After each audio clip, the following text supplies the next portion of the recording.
5 राज्यों के चुनावी घमासान के बीच प्रधानमंत्री मोदी आज राजस्थान पहुंचे। राजस्थान के बाड़मेर में पीएम मोदी ने कन्हैया लाल हत्याकांड का मुद्दा उठाया और कांग्रेस पर तुष्टीकरण की राजनीति करने का आरोप लगाया। आप सोचिए, जहां जहां कांग्रेस आती है वहां आतंकी, दबंग और दंगाई, इनके हौसले क्यों बढ़ते हैं? इसका जवाब है कांग्रेस की तुष्टीकरण की नीति। कांग्रेस राजस्थान को उस दिशा की तरफ ले जा रही है जहां राजस्थान की संस्कृति ही, राजस्थान की परंपरा ही खतरे में पड़ जाएगी। राजस्थान की संस्कृति की रक्षा के लिए राजस्थान में भाजपा जरूरी है। इससे पहले मध्य प्रदेश और छत्तीसगढ़ में चुनाव प्रचार के आखिरी दिन पीएम मोदी ने आदिवासियों को कई सौगात दी। पीएम मोदी झारखंड में भगवान बिरसा मुंडा की जन्मस्थली उलीहातू पहुंचे और जनजातीय गौरव दिवस के मौके पर 24,000 करोड़ के प्रोजेक्ट लॉन्च किए। इस मौके पर पीएम मोदी ने बटन दबाकर पीएम जनजातीय न्याय योजना की शुरुआत की। इसके जरिए छात्रों को पढ़ाई के लिए छात्रवृत्ति मिलेगी। वहीं किसानों को सौगात देते हुए उन्होंने किसान सम्मान निधि योजना की 15वीं किस्त भी जारी कर दी। हमने माई बाप की भावना से नहीं, बल्कि सेवक की भावना से आपके सेवक की तरह काम करना शुरू किया। कार्यक्रम के दौरान राष्ट्रपति द्रौपदी मुर्मू ने भी आदिवासियों को जनजातीय गौरव दिवस की बधाई दी और फिर पीएम मोदी और कार्यक्रम में मौजूद सभी लोगों ने 2047 तक भारत को विकसित राष्ट्र बनाने का संकल्प लिया। भगवान बिरसा मुंडा के गांव उलीहातू पहुंचकर पीएम मोदी उनके वंशजों से भी मिले। इस दौरान पीएम मोदी वहां की पवित्र मिट्टी को अपने माथे पर लगाना भी नहीं भूले और वहां से जो तस्वीरें सामने आई उसमें पीएम मोदी ने सबसे पहले भगवान बिरसा मुंडा को पुष्प अर्पित कर श्रद्धांजलि दी और फिर उनके वंशजों से मुलाकात कर उनके साथ फोटो भी खिंचवाई। बिरसा मुंडा के वंशजों का हालचाल जानने के बाद प्रधानमंत्री नरेंद्र मोदी वहां लगे तुलसी के पौधे के पास पहुंचे और फिर वहां की मिट्टी को अपने माथे से लगा लिया। सड़क के दोनों ओर स्वागत के लिए उनका। वहीं इससे पहले पीएम नरेंद्र मोदी ने रांची में बिरसा मुंडा मेमोरियल पार्क का भी दौरा किया। यहां पीएम मोदी ने भगवान बिरसा मुंडा की मूर्ति का माल्यार्पण किया और उनके साथ झारखंड के सीएम हेमंत सोरेन भी मौजूद रहे। इस मौके पर बिरसा मुंडा मेमोरियल पार्क को सुंदर फूलों से सजाया गया। पीएम मोदी ने यहां हाथ जोड़कर उन्हें नमन किया और फिर बिरसा मुंडा मेमोरियल के सामने फोटो भी खिंचवाई। इसके बाद उन्होंने बिरसा मुंडा म्यूजियम का दौरा कर शहीदों की मूर्तियों को देखा। जिस बैरक में बिरसा मुंडा ने अंतिम सांस ली थी वहां अमर शहीद से जुड़ी चीजों को देखकर पीएम भावुक हो गए, क्योंकि भारत के इतिहास में 1947 से लेकर अब तक कोई भी प्रधानमंत्री बिरसा मुंडा के गांव नहीं पहुंचा था, लेकिन पीएम मोदी ने यह कर दिखाया और इसका क्रेडिट भी पीएम मोदी के नाम आया। चूंकि मध्य प्रदेश, छत्तीसगढ़ और मिजोरम में आदिवासी मतदाता ही सरकार बनाने में निर्णायक भूमिका निभाते हैं, यही कारण है कि पीएम मोदी के इस दौरे को सियासी चश्मे से देखा जाने लगा। इसकी एक वजह यह भी रही कि जिन 5 राज्यों के कुल 679 विधानसभा सीटों पर चुनाव हो रहे हैं, उनमें आदिवासियों के लिए 155 सीटें आरक्षित हैं। मध्य प्रदेश में 21.1% से ज्यादा आदिवासी वोटर्स हैं। वहीं छत्तीसगढ़ में 30.6% से ज्यादा आदिवासी वोट हैं।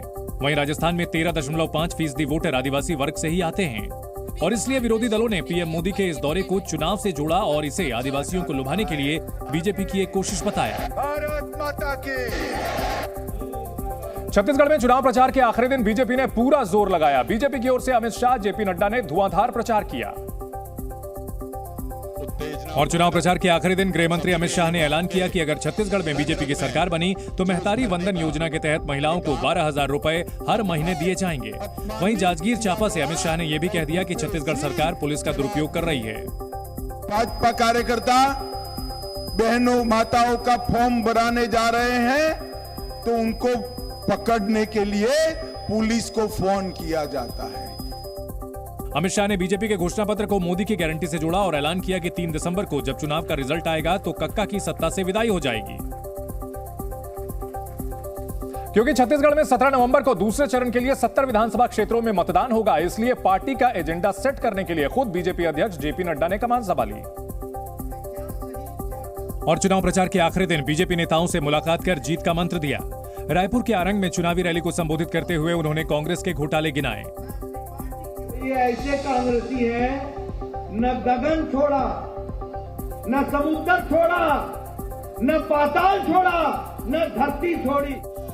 उन्होंने आरोप लगाया कि ऐसी कोई जगह नहीं जहां कांग्रेस ने घोटाला ना किया हो। वहीं शराबबंदी के मुद्दे पर भी सीएम भूपेश बघेल को घेरा। भूपेश बघेल ने बहनों से कहा था कि नहीं कहा था, गंगा की जल लेकर कि हम शराब बंद करेंगे, बोला था कि नहीं बोला था? बोला था कि नहीं बोला था? धोखा दिया कि नहीं दिया? जेपी नड्डा ने यहां तक कह दिया कि जो लोग राम के अस्तित्व पर सवाल उठाते थे वही लोग मंदिर मंदिर घूम रहे हैं। वहीं मध्य प्रदेश में भी शाम 5 बजे चुनाव प्रचार का शोर थम गया। चुनाव प्रचार के आखिरी दिन यूपी के मुख्यमंत्री योगी आदित्यनाथ ने पन्ना में रैली की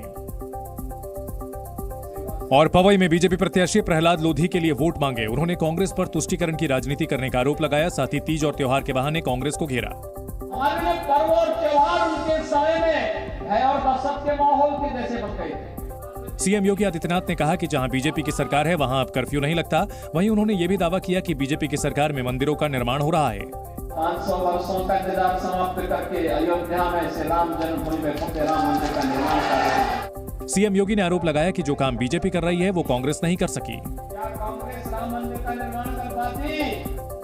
5 राज्यों के विधानसभा चुनाव में विपक्ष बेरोजगारी को बड़ा मुद्दा बनाने की कोशिश करता दिखा, लेकिन एसबीआई रिसर्च टीम ने हाल के वर्षों में रोजगार के मौकों को लेकर जो रिपोर्ट छापी वो सरकार को राहत देने वाली है। इस रिपोर्ट के मुताबिक कम से कम बीते 6 साल में देश में रोजगार के मौकों में काफी बढ़ोतरी हुई और रोजगार के मौके बढ़ने से बेरोजगारी की दर में कमी आई। वित्त वर्ष 2018 में बेरोजगारी की दर 6.1% थी, जो वर्ष 2023 में घटकर 3.2% रह गई। इस रिपोर्ट के मुताबिक वर्ष 2018 में कुल रोजगार में स्वरोजगार की हिस्सेदारी 52.2% थी, जो वर्ष 2023 में बढ़कर 57.3% हो गई है। यानी कुल रोजगार में स्वरोजगार की हिस्सेदारी 50% से ज्यादा है।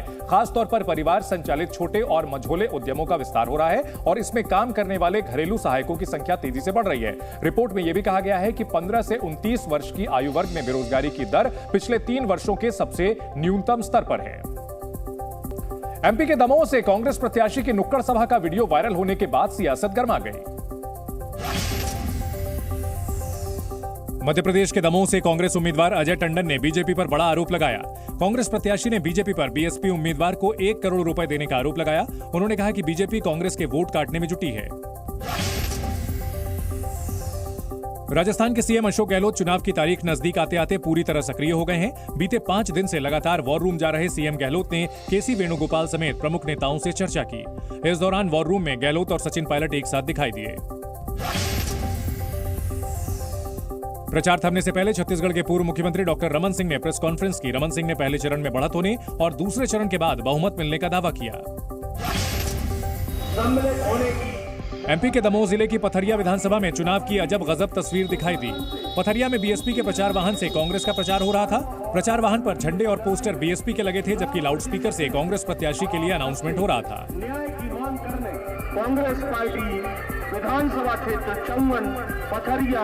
धन्यवाद।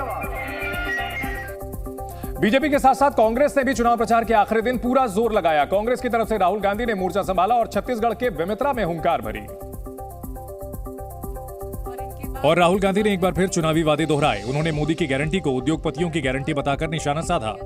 मोदी जी की गारंटी है, जो अदानी जी चाहेंगे छत्तीसगढ़ में, जो भी वो करना चाहेंगे, किसानों की जो भी जमीन उनको चाहिए, जो भी खदान उनको चाहिए, जो भी स्टोरेज की फैसिलिटी उनको चाहिए, जो भी कोयला की खदान उनको चाहिए, मोदी जी की गारंटी है, अदानी जी को वो दे देंगे। राहुल गांधी ने ऐलान किया कि अगर प्रदेश और देश में कांग्रेस की सरकार आई तो पहला फैसला जातीय जनगणना पर होगा। दिल्ली में हमारी सरकार आएगी, जाति जनगणना, पहला सिग्नेचर जाति जनगणना पे होगा। वहीं पिछड़ों और दलितों के बहाने भी राहुल ने बीजेपी को घेरा। उन्होंने दावा किया कि जिस दिन पिछड़ों और दलितों को उनकी असली आबादी पता चल गई उस दिन देश बदल जाएगा। वहीं प्रियंका गांधी वाड्रा ने मध्य प्रदेश के दतिया और सीधी में चुनावी रैली को संबोधित किया। क्योंकि मध्य प्रदेश चुनाव में धार्मिक मुद्दे ज्यादा हावी रहे, इसलिए प्रियंका गांधी ने बीजेपी को इन्हीं मुद्दों पर घेरा। इनकी नेताओं की बात कर रहे हैं और कहा कि वोट धर्म के नहीं बल्कि काम के आधार पर दो। वहीं उन्होंने सीएम शिवराज सिंह चौहान और गृह मंत्री नरोत्तम मिश्रा पर भी तंज कसा। काम है कानून का पालन कराना, पता चला कि दिन भर पिक्चर देखते रहते हैं। कौन क्या पहना है उसकी बड़ी चिंता रहती है इन्हें। आपके पास कपड़े लत्ते नहीं है, आप कुछ खरीद नहीं पा रहे हैं, आप किसानी खेती में कमा नहीं पा रहे हैं, इसकी कोई चिंता नहीं है। क्योंकि 2018 में ज्योतिरादित्य सिंधिया कांग्रेस को छोड़कर बीजेपी में शामिल हो गए थे, जिसकी वजह से कांग्रेस की सरकार मध्य प्रदेश में गिर गई थी। इसलिए प्रियंका गांधी जब सीधी में रैली करने पहुंची तो उन्होंने सिंधिया पर जमकर निशाना साधा। क्या है कि कद में थोड़े छोटे पड़ गए, लेकिन अहंकार में तो भाई वाह। प्रियंका गांधी ने शिवराज सिंह चौहान को तंज भरे लहजे में अमिताभ बच्चन से भी बड़ा एक्टर बताया। मध्य प्रदेश में चुनाव प्रचार के आखिरी दिन उम्मीदवारों के अलग अलग रंग देखने को मिले। राज्य के छतरपुर में जनसंपर्क के लिए निकली पूर्व मंत्री और बीजेपी प्रत्याशी ललिता यादव कतकारियों के धार्मिक कार्यक्रम में पहुंची तो वो वहां मौजूद महिलाओं के रंग में रंग गए। इस मौके पर वहां पारंपरिक नृत्य कर रही महिलाओं ने खास मेहमान को घेर लिया तो ललिता उन्हीं की तरह हाथ में मोर पंख लेकर डांस करने लगी। इस दौरान ललिता यादव के साथ जनसंपर्क के लिए निकली महिला कार्यकर्ताओं को भी झूमते देखा गया। कुछ देर तक उनके साथ डांस करने के बाद ललिता कुछ महिलाओं से गले मिली और फिर दूसरे इलाके के लिए निकल पड़ी। मध्य प्रदेश के बैतूल में चुनाव प्रचार के दौरान कुछ तस्वीरें सियासी नफरत की भी दिखीं जो सीसीटीवी कैमरे में कैद हो गई। वीडियो में 2 लड़के बीजेपी उम्मीदवार का पोस्टर जलाते कैद हुए, लेकिन पास के मकान में लगे सीसीटीवी कैमरे से बेखबर जब 2 लड़के बीजेपी उम्मीदवार का पोस्टर जलाने के लिए बढ़े तो उनकी हरकतों का सुराग मिल गया। बेहद चौकन्ना होकर एक दीवार की तरफ बढ़ते लड़कों के पास पेट्रोल और माचिस था। एक लड़का दीवार पर लगे बीजेपी उम्मीदवार हेमंत खंडेलवाल के पोस्टर पर पेट्रोल छिड़कते नजर आया। इसके बाद साथ खड़ा दूसरा लड़का दीवार की दूसरी तरफ चला गया। पेट्रोल छिड़कने के बाद वहां मौजूद लड़के ने माचिस की तीली जलाकर पोस्टर की तरफ उछाल दिया। पहली बार में आग नहीं पकड़ने के बाद उसने यह हरकत दोहराई और फिर पल भर में दीवार धधक पड़ी। ऐसा करने के बाद वो लड़का वहां से भागता दिखा। बीजेपी ने पोस्टर जलाने की घटना के सबूत मिलने के बाद थाने में इसकी शिकायत करने का फैसला किया। राजस्थान में विधानसभा चुनाव का प्रचार अभियान तेज होते ही गर्मा गर्मी भी दिखने लगी। यहां के 12 के अंता विधानसभा क्षेत्र में कांग्रेस और बीजेपी के कार्यकर्ताओं के बीच टकराव होते होते बचा। और ऐसा तब हुआ जब जनसंपर्क के लिए निकले बीजेपी और कांग्रेस के कार्यकर्ताओं का एक जगह आमना सामना हो गया। कांग्रेस के झंडे वाले कार्यकर्ताओं को देखकर बीजेपी के कार्यकर्ताओं ने झंडे लहराते हुए नारेबाजी तेज कर दी।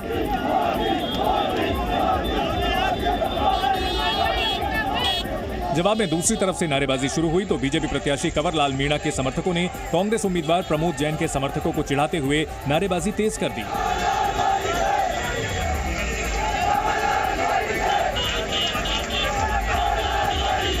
माहौल बिगड़ता उससे पहले ही पुलिस ने दोनों गुटों को समझा बुझाकर अलग कर दिया।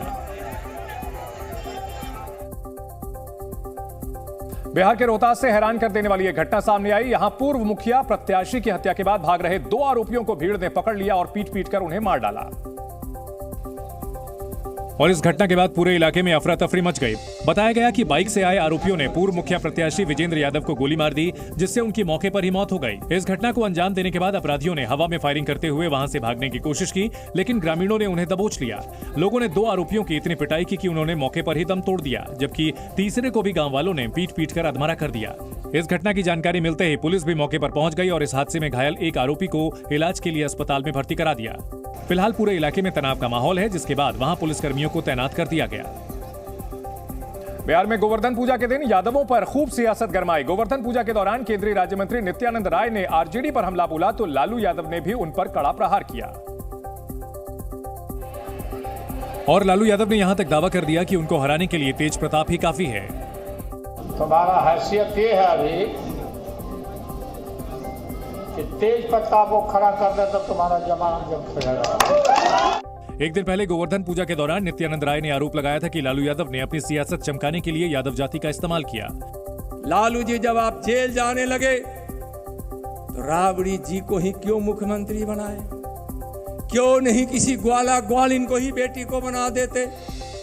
लालू यादव के बयान पर एनडीए में शामिल हिंदुस्तानी अवाम मोर्चा की भी प्रतिक्रिया सामने आई। माननीय नित्यानंद राय जी जो कार्यक्रम किया है, उस कार्यक्रम की सफलता से कहीं न कहीं पूरा कुनबा जो राजद का है वो हिल गया है। एक दिन ही पहले गोवर्धन पूजा के मौके पर 20,000 से ज्यादा यादव समाज के लोग एक साथ बीजेपी में शामिल हो गए थे, जिसके बाद यादवों पर सियासत जारी है। क्रिकेट वर्ल्ड कप में विराट कोहली ने आज सचिन तेंदुलकर के 2 रिकॉर्ड तोड़े। पहला रिकॉर्ड कोहली ने सचिन के वनडे में 49 सेंचुरी का तोड़ा। आज विराट ने वनडे में 50वीं सेंचुरी लगाई और इसके साथ ही वनडे में सबसे ज्यादा सेंचुरी लगाने वाले खिलाड़ी बन गए। किसी एक वर्ल्ड कप में सबसे ज्यादा रन बनाकर विराट ने सचिन तेंदुलकर का दूसरा रिकॉर्ड भी तोड़ दिया। तेंदुलकर ने साल 2003 के वर्ल्ड कप में सबसे ज्यादा 623 रन बनाए थे, लेकिन अब विराट ने उनका यह रिकॉर्ड भी तोड़ते हुए इस वर्ल्ड कप में अब तक 711 रन बना लिए हैं। वानखेड़े स्टेडियम में इस मैच में रोहित शर्मा ने क्रिस गेल के 49 छक्कों का भी रिकॉर्ड तोड़ दिया। रोहित शर्मा इस वर्ल्ड कप में अब तक 51 छक्के लगा चुके हैं और वो वर्ल्ड कप के इतिहास में ऐसा करने वाले पहले बल्लेबाज बन गए हैं। दिल्ली से दरभंगा जा रही हमसफर एक्सप्रेस की 3 बोगियों में लगी भीषण आग। हादसा यूपी के इटावा में शाम करीब 5 बजे हुआ। इस हादसे में कुछ लोग घायल हुए हैं। सराय भूपत स्टेशन पर जब ट्रेन धीमी हुई तो बोगियों में धुआं उठता दिखाई दिया। यात्री वक्त रहते ही बाहर निकल आए। एक यात्री ने बताया कि जैसे ही ट्रेन सराय भूपत स्टेशन पर धीमी हुई, तुरंत ट्रेन के पंखे बंद हो गए, ट्रेन की लाइट्स भी चली गई। थोड़ी देर में ही चीख पुकार मच गई। ट्रेन में आग लग गई। यात्री वक्त रहते ही बाहर निकल आए। जानकारी के मुताबिक पहले एक बोगी में आग लगी और उसके बाद आग 2 और बोगियों तक फैल गई। तीनों बोगियां धू-धू कर जल उठी। कुछ लोगों ने खिड़कियों से कूदकर अपनी जान बचाई। आग कैसे लगी इसकी जांच चल रही है। नहीं, इसमें पता कुछ नहीं चला। जैसे ही मैंने इसमें हल्का धुआं देखा, तुरंत प्रेशर लगा के गाड़ी खड़ी कर दिया। गाड़ी खड़ी करने के बाद आग बुझाने की कोशिश की, लेकिन आग इतनी ज्यादा बढ़ चुकी थी कि नहीं बुझ पाई। कौन सी ट्रेन है, कहां से कहां जा रही थी? फायर ब्रिगेड ये नई दिल्ली से दरभंगा के लिए 02570 हमसफर एक्सप्रेस। तो क्या कारण क्या लग रहा है इसमें? कारण तो अभी फिलहाल मुझे पता नहीं चला क्यों आग लगी है। कितने सवारी इसमें रही होंगी उस वक्त आपने देखा है? इसमें सवारी तो करीब 400-500 सवारी रही होगी। बहुत ज़्यादा भीड़ थी, लेकिन सारे पैसेंजर सेफ निकल आए हैं। कोई कैजुअल्टी नहीं हुई है।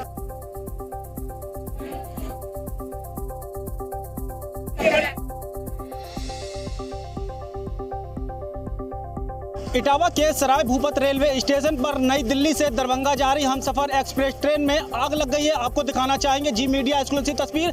आपको दिखा रहा है कि ये 2 बोगी है हमसफर एक्सप्रेस ट्रेन की, जिसमें आग लगी हुई दिखाई दे रही है। यहाँ पर फायर ब्रिगेड के आला अधिकारी पहुंचे, आपको दिखाना चाहेंगे। एक बिल्कुल नजदीक का ये मामला है। बिल्कुल यहाँ पर जो फायर ब्रिगेड के अधिकारी और कर्मी है, आग पर काबू पाने का प्रयास लगातार कर रहे हैं। पिछले करीब आधे घंटे से अधिक का समय हो गया इस ट्रेन में आग लगी हुई है और काफी मशक्कत यहाँ पे की जा रही है। Railway police, RPF police, GRP, इनके अलावा लोकल प्रशासनिक अधिकारी भी इस समय मौके पर पहुंचे। आपको दिखाना चाहेंगे, यही वो ट्रेन है, यही 2 बोगी हैं जिसमें आग लगी हुई थी, जिसके बाद अफरा तफरी का माहौल यहाँ पर हुआ है। और उसके बाद जैसी जानकारी मिली है लोगों को, उस समय यहाँ पर राहत के लिए पहुंचे हैं। आपको दिखाना चाहेंगे, देखिए दी मीडिया पर एक्सक्लूसिव तस्वीर इस समय आपको दिखा रहे हैं सीधे। ये देखिए, अभी भी काफी समय बीत जाने के बाद भी अभी तक भी लगातार इसमें बोगी में आग धू-धू कर बोगी जलती हुई नजर आ रही है। जलकर पूरी तरह से राख हो गई है। बताया जा रहा, अभी तक कारणों का पता नहीं चल पाया है कि क्या वजह रही है इसका। और इस पूरे मामले को लेकर लगातार रेस्क्यू यहां पर किया जा रहा है। फायर ब्रिगेड भी मौके पर पहुंची है। इटावा से अनुज चौरसिया, जी मीडिया। पंजाब के सरहिंद रेलवे स्टेशन पर छठ पूजा के मौके पर बिहार जाने वाले यात्रियों ने जमकर हंगामा किया। छठ पूजा पर यात्रियों की सुविधा के लिए चलाई गई स्पेशल ट्रेन के रद्द होने से लोगों का गुस्सा भड़क गया, जिसके बाद उन्होंने स्टेशन पर ही हंगामा शुरू कर दिया। प्रदर्शन के दौरान कुछ लोग रेलवे ट्रैक पर उतर आए और उन्होंने ट्रेन पर पत्थरबाजी शुरू कर दी।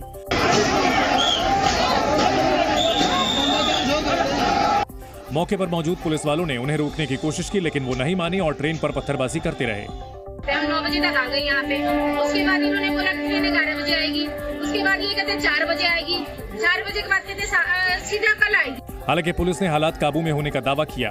बाकी स्थिति कंट्रोल च कोई ऐसी गलबात नहीं। हंगामे के दौरान यात्रियों ने टिकट के पैसे तुरंत वापस करने की मांग की। छठ की वजह से बिहार और यूपी जाने वाली सभी ट्रेनों में भारी भीड़ उमड़ रही है। हालात यह है कि ट्रेनों में लोगों को जगह नहीं मिल रही है। ट्रेनों में जनरल, स्लीपर और एसी कोच सभी का एक जैसा हाल हो गया है और टिकट होने के बावजूद कई लोग ट्रेन में नहीं चढ़ पा रहे हैं। कुछ ऐसी ही तस्वीरें बिहार के जमुई से सामने आई, जहां छठ पर्व के मौके पर गंगा स्नान के लिए जा रहे लोगों से पूरी ट्रेन खचाखच भरी नजर आई। गंगा घाट पर स्नान करने वाले छठव्रतियों की भीड़ जमुई रेलवे स्टेशन पर उमड़ पड़ी, जिसके बाद वहां से गुजरने वाली ट्रेनों पर छठ करने वाली महिलाएं टूट पड़ी। ट्रेन की सभी बोगियां लोगों से खचाखच भर गईं। ट्रेन के किसी भी डिब्बे में पैर रखने तक की जगह नहीं थी। कई लोग तो किसी तरह लटक कर सफर करते दिखाई दिए, जबकि कई लोग ट्रेन में जगह नहीं मिलने से स्टेशन पर ही रह गए। पीएम मोदी को लेकर दिए गए बयान पर चुनाव आयोग ने प्रियंका गांधी वाड्रा से जवाब मांगा है। कांग्रेस नेता प्रियंका गांधी को चुनाव आयोग ने कारण बताओ नोटिस जारी किया है। पीएम मोदी के बारे में झूठे और गलत बयान देने को लेकर बीजेपी ने प्रियंका गांधी की निर्वाचन आयोग से शिकायत की थी, जिस पर कार्रवाई करते हुए चुनाव आयोग ने गुरुवार रात 8 बजे तक बयान पर जवाब मांगा है। छत्तीसगढ़ के जांजगीर चांपा में बीजेपी कार्यकर्ता पर चाकू से हमला हो गया। बीजेपी के पोस्टर लगाने के दौरान युवक पर चाकू ब्लेड से वार किया गया। घायल कार्यकर्ता को अस्पताल में भर्ती कराया गया। पुलिस मामले की जांच कर रही है। दिल्ली के सीएम अरविंद केजरीवाल ने लेफ्टिनेंट गवर्नर से दिल्ली के चीफ सेक्रेटरी को पद से हटाने की सिफारिश की। सीएम केजरीवाल ने विजिलेंस मिनिस्टर आतिशी की रिपोर्ट एलजी को भेजी है। साथ ही विजिलेंस मिनिस्टर की रिपोर्ट सीबीआई और ईडी को भेजने के भी आदेश दिए। दिल्ली में आज भी हवा की गुणवत्ता का स्तर बेहद खराब दर्ज किया गया। कई इलाकों में AQI 400 के पार पहुंच गया। वहीं गुरुग्राम, नोएडा में भी धुंध की चादर दिखी। प्रदूषण से हालात लगातार बेहद खराब बने हुए हैं। जम्मू कश्मीर के डोडा में भीषण सड़क हादसे में 36 लोगों की मौत हो गई और 19 घायल हो गए। 55 यात्रियों से भरी ये यात्री बस किश्तवाड़ से जम्मू जा रही थी। इस दौरान बटोटे किश्तवाड़ नेशनल हाईवे पर असार के पास सड़क से फिसलकर बस 300 फीट गहरी खाई में गिर गई। हादसे की सूचना मिलते ही आसपास के लोग मौके पर पहुंच गए। पुलिस को भी सूचना दी गई। पुलिस के मुताबिक शुरुआती जानकारी में पता चला है कि इस हाईवे पर 3 बसें एक साथ चल रही थी और एक दूसरे से आगे निकलने की होड़ में यह बड़ा हादसा हो गया। जिस जगह हादसा हुआ वहां से एक सड़क गुजर रही, जिसके मोड़ पर काफी गहरी खाई है। अनुमान लगाया जा रहा है कि यहीं पर बस अनियंत्रित होकर खाई में गिरी होगी। फिलहाल पुलिस मामले की जांच कर रही है। 300 फीट की ऊंचाई से गिरने की वजह से बस बुरी तरह क्षतिग्रस्त हो गई। ज्यादातर लोगों की मौत तो मौके पर हो गई, उन्हें अस्पताल ले जाने का भी मौका नहीं मिला। और हादसा कितना भयानक था, इसका अंदाजा इसी बात से निकाला जा सकता है कि अंदर फंसे लोगों को निकालने के लिए बस को काटना पड़ा। अपनी तरफ से जितना यथाशक्ति योग्य रेस्क्यू और राहत की सेवाएं भी देने लग गए। 19 घायल लोगों को किश्तवाड़ जिला अस्पताल और डोडा के गवर्नमेंट मेडिकल कॉलेज में भर्ती कराया गया है। कुछ लोगों को जम्मू एयरलिफ्ट भी किया गया है। डोडा में हुए हादसे पर प्रधानमंत्री मोदी, अमित शाह और जम्मू कश्मीर के एलजी मनोज सिन्हा ने दुख जताया। प्रधानमंत्री मोदी ने पीएम राहत कोष से मृतकों के परिवार के लिए मुआवजे की घोषणा भी की, जिसके तहत हर मृतक के परिवार को 2-2 लाख रुपए और घायलों को 50-50 हजार रुपए दिए जाएंगे। प्रधानमंत्री ने एक्स पर लिखा, जम्मू कश्मीर के डोडा में बस दुर्घटना दुखद है। उन परिवारों के प्रति मेरी संवेदनाएं जिन्होंने अपने प्रियजनों को खो दिया है। मैं प्रार्थना करता हूं कि घायल जल्द से जल्द ठीक हो जाएं। जम्मू कश्मीर के उपराज्यपाल मनोज सिन्हा ने सोशल साइट एक्स पर लिखा, डोडा में एक दुखद बस दुर्घटना में लोगों की मौत से बेहद दुखी हूं। शोक संतप्त परिवारों के प्रति मेरी हार्दिक संवेदनाएं और दुर्घटना में घायल हुए लोगों के शीघ्र स्वस्थ होने की कामना करता हूं। पीडीपी चीफ महबूबा मुफ्ती ने भी डोडा बस हादसे पर दुख जताया, मृतकों के परिवारों के प्रति संवेदना व्यक्त की। सहारा ग्रुप के चेयरमैन सुब्रत राय का 75 साल की उम्र में मंगलवार रात 10:30 बजे निधन हो गया। सुब्रत राय लंबे वक्त से बीमार चल रहे थे और उन्हें 12 नवंबर को तबीयत ज्यादा बिगड़ने पर मुंबई के कोकिलाबेन अस्पताल में भर्ती कराया गया था। सहारा समूह के बयान के मुताबिक लंबी बीमारी के बाद कार्डियो रेस्पिरेटरी अरेस्ट की वजह से सुब्रत राय का निधन हुआ।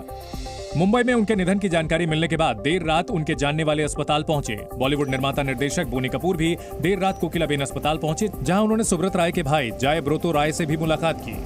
सुब्रत राय के परिवार में पत्नी स्वप्ना राय और 2 बेटे सुशांतो और सीमांतो राय हैं।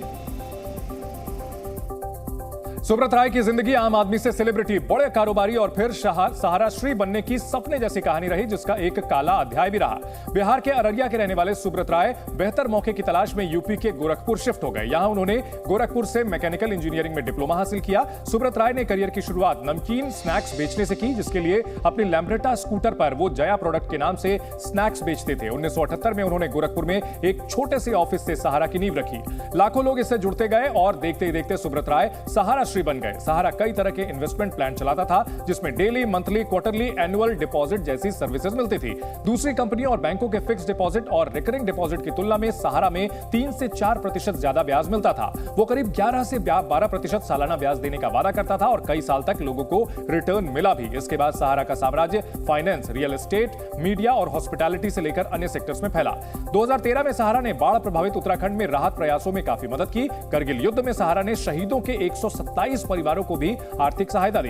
यही नहीं, 2001 से 2013 तक सहारा ग्रुप भारतीय क्रिकेट टीम का स्पॉन्सर रहा और 2011 में सहारा की टीम पुणे वॉरियर्स आईपीएल में शामिल हुई। लेकिन सुब्रत राय के पतन की शुरुआत सहारा ग्रुप की कंपनी प्राइम सिटी की आईपीओ से हुई और उन पर 2 कंपनियों में नियमों के खिलाफ लोगों से पैसे निवेश करवाने का आरोप लगा, जिसके लिए उन्हें जेल भी जाना पड़ा।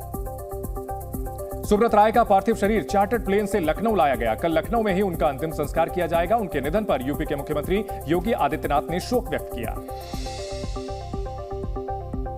उन्होंने सोशल मीडिया प्लेटफॉर्म एक्स पर दुख जताते हुए लिखा, सहारा समूह के प्रमुख श्री सुब्रत रॉय जी का निधन अत्यंत दुखद है। प्रभु श्री राम से प्रार्थना है कि दिवंगत आत्मा को अपने श्री चरणों में स्थान तथा शोकाकुल परिजनों को ये अथाह दुख सहने की शक्ति दें। समाजवादी पार्टी के अध्यक्ष अखिलेश यादव ने भी सुब्रत राय के निधन पर शोक जताया। उन्होंने लिखा, सहारा श्री सुब्रत राय जी का निधन उत्तर प्रदेश और देश के लिए भावात्मक क्षति है, क्योंकि वो एक अति सफल व्यवसायी के साथ साथ एक ऐसे अति संवेदनशील विशाल हृदय वाले व्यक्ति भी थे जिन्होंने अनगिनत लोगों की सहायता की, उनका सहारा बने। सुब्रत राय पिछले कई सालों से विवादों में घिरे थे। सहारा इंडिया पर निवेशकों के पैसे लौटाने को लेकर सुप्रीम कोर्ट में केस भी चल रहा है और इस मामले में वो जमानत पर बाहर थे।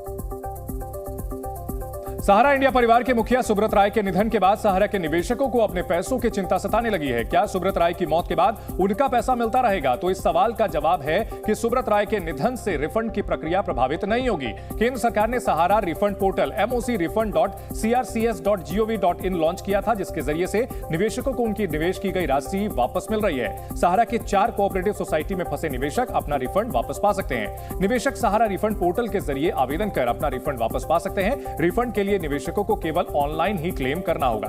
जरूरी कागजात और रसीद अपलोड करनी होगी। वेरिफिकेशन के बाद निवेशकों को उनका रिफंड मिल रहा है। सरकार निवेशकों को किस्तों में पैसा वापस कर रही है। क्लेम की प्रक्रिया पूरी तरह से निःशुल्क है। साल 2012 में सुप्रीम कोर्ट ने करीब 3 करोड़ सहारा निवेशकों को राहत देते हुए उनके पैसे ब्याज समेत वापस करने का आदेश दिया था। अब अगले 6 महीने के लिए श्रद्धालुओं को मां यमुनोत्री के दर्शन खरसाली के खुशी मठ में होंगे।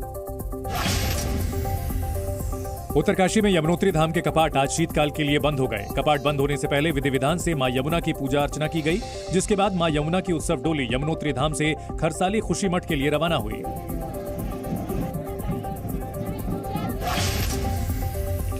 राजस्थान के दौसा में दिल्ली मुंबई एक्सप्रेसवे के टोल प्लाजा पर एक लग्जरी कार से भारी मात्रा में कैश बरामद किया गया।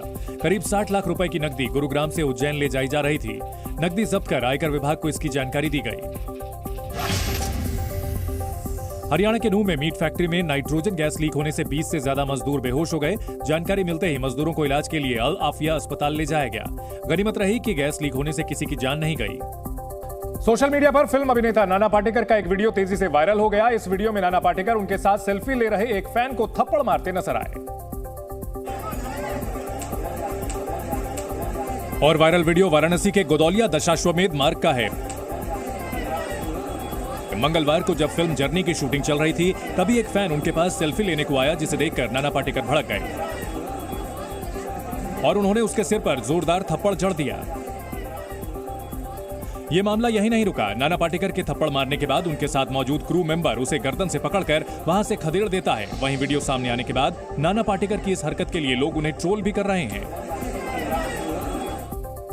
कर्नाटक में एक बार फिर हिजाब का मुद्दा वापस आ गया है। दरअसल कर्नाटक एजुकेशनल अथॉरिटी ने अलग अलग बोर्ड और निगमों की भर्ती परीक्षा के लिए ड्रेस कोड जारी किया, जिसमें परीक्षा के दौरान सिर ढकने पर पाबंदी लगा दी गई है। परीक्षा ड्रेस कोड के मुताबिक परीक्षा हॉल में ऐसा कोई भी कपड़ा या टोपी पहनने की अनुमति नहीं होगी जो सिर, मुंह या कान ढकता हो। यानी सिर पर टोपी या कोई अन्य कपड़ा पहनने पर पाबंदी लगाई गई है। चेहरे पर कपड़ा या मास्क पर भी पाबंदी है। परीक्षा कक्ष के अंदर पूरी आस्तीन के कपड़े, जीन्स, कुर्ता पायजामा पर भी पाबंदी है। परीक्षा कक्ष के अंदर जूते और ऊंची एड़ी वाली सैंडल पहनने की मनाही है। कढ़ाई, फूल या बटन वाले कपड़े पहनने की इजाजत नहीं है। मंगलसूत्र और पैर की उंगलियों में पहने जाने वाली बिछिया को छोड़कर धातु के आभूषण पहनने की मनाही है। हालांकि ड्रेस कोड में साफ तौर पर हिजाब का जिक्र नहीं है, लेकिन सिर ढकने पर पाबंदी को हिजाब बैन के तौर पर देखा जा रहा है। कर्नाटक एजुकेशन अथॉरिटी की दलील है कि ड्रेस कोड का मकसद ब्लूटूथ और दूसरे इलेक्ट्रॉनिक उपकरणों की मदद से परीक्षा में नकल को रोकना है। प्रतियोगी परीक्षा में सिर ढकने पर पाबंदी के फैसले पर इंडिया गठबंधन के अंदर से ही आवाजें उठनी शुरू हो गई। नेशनल कॉन्फ्रेंस के उपाध्यक्ष और जम्मू कश्मीर के पूर्व सीएम उमर अब्दुल्ला इस फैसले से नाराज हो गए और उन्होंने कर्नाटक की कांग्रेस सरकार पर निशाना साधते हुए कहा कि ऐसे आदेश मुसलमानों को निशाना बनाने के लिए जारी किए जाते हैं। जो काम बीजेपी कर रही थी वही कांग्रेस भी कर रही है। मैं कांग्रेस की जो आला कमांड है, बिलखसूस कांग्रेस के सदर और कांग्रेस के जो सीनियर लीडर हैं खड़गे साहब, उनसे, सोनिया गांधी जी से और राहुल गांधी जी से, उनसे गुजारिश करूंगा कि मेहरबानी करके कर्नाटका में ये जो ऑर्डर जारी हुआ है इस पे दोबारा सोचें और इसको वापस लेने का काम करें। हैदराबाद के सांसद AIMIM अध्यक्ष असदुद्दीन ओवैसी ने तो कांग्रेस पर जोरदार निशाना साधते हुए उसे RSS के जैसा ही बता दिया। ओवैसी ने सोशल मीडिया प्लेटफॉर्म एक्स पर कांग्रेस पर निशाना साधते हुए पार्टी का नाम कांग RSS लिखा। ओवैसी ने लिखा, कर्नाटक की कांग आरएसएस सरकार ने परीक्षाओं में हिजाब पर प्रतिबंध लगा दिया है। इसने पिछली बीजेपी सरकार के हिजाब प्रतिबंध को भी रद्द नहीं किया है। इधर बीजेपी ने भी इस मुद्दे को लेकर कांग्रेस पर दोहरे रवैये का आरोप लगाया। कांग्रेस का डबल स्टैंडर्ड अब से नहीं है। कांग्रेस की नीति और नियत में दोगलापन है। कांग्रेस चाहे राम मंदिर की आस्था से जुड़े मुद्दे की बात हो। वहीं कर्नाटक कांग्रेस ने कहा कि यह हिजाब बैन नहीं है, सिर्फ परीक्षा केंद्र में नकल रोकने के लिए उठाया गया कदम है।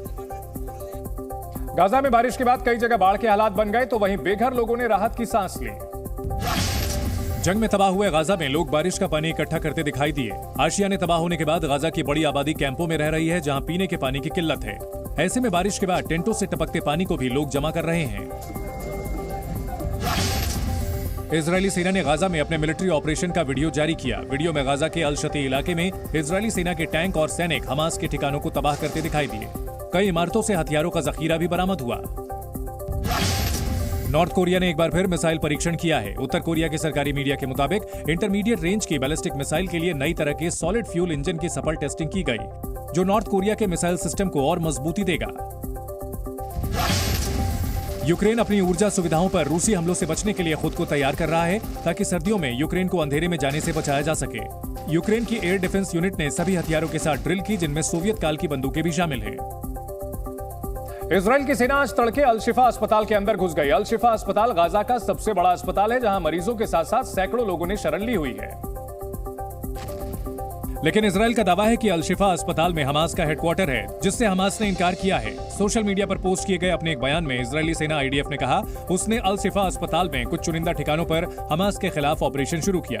इजराइल ने हमास से सरेंडर करने को कहा है। इसके जवाब में हमास ने कहा कि इजरायली सेना हार रही है और अस्पताल में घुसना उसकी कामयाबी नहीं है।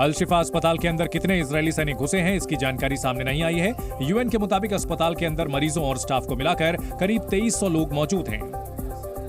इजराइल के रक्षा मंत्री ने दावा किया है कि इजरायली सेना का उत्तरी गाजा पर पूरी तरह से कंट्रोल हो चुका है। हालांकि हमास के लड़ाके जमीन के अंदर बनी सुरंगों में छिपे हैं और उनके खिलाफ जमीन और आसमान से हमले जारी हैं। इजराइल ने कुछ वीडियो जारी किए हैं, जिसमें हमास के ठिकानों से बरामद हथियार दिखाए गए हैं। इजराइल ने गाजा सिटी सेंटर और संसद पर भी कब्जा कर लिया। रक्षा मंत्री ने गाजा में फिलिस्तीनी संसद के अंदर इजरायली सैनिकों की ग्रुप फोटो भी दिखाए। इस बीच इजराइल ने दक्षिणी गाजा में खान यूनिस इलाके में बमबारी की। इस हमले में एक मां और उसके बच्चे की मौत हो गई। इससे पहले सोमवार रात को इजराइल ने जबालिया रिफ्यूजी कैंप पर हमला किया था, जिसमें 35 से ज्यादा लोग मारे गए थे। इजरायली हमलों में अब तक फिलिस्तीन में 11,300 लोग मारे जा चुके हैं।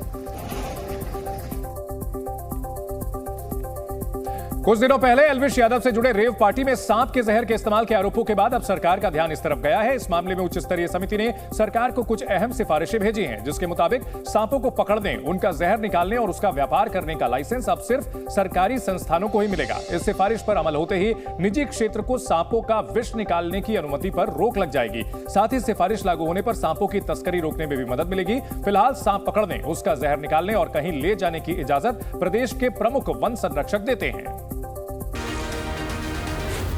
जी न्यूज।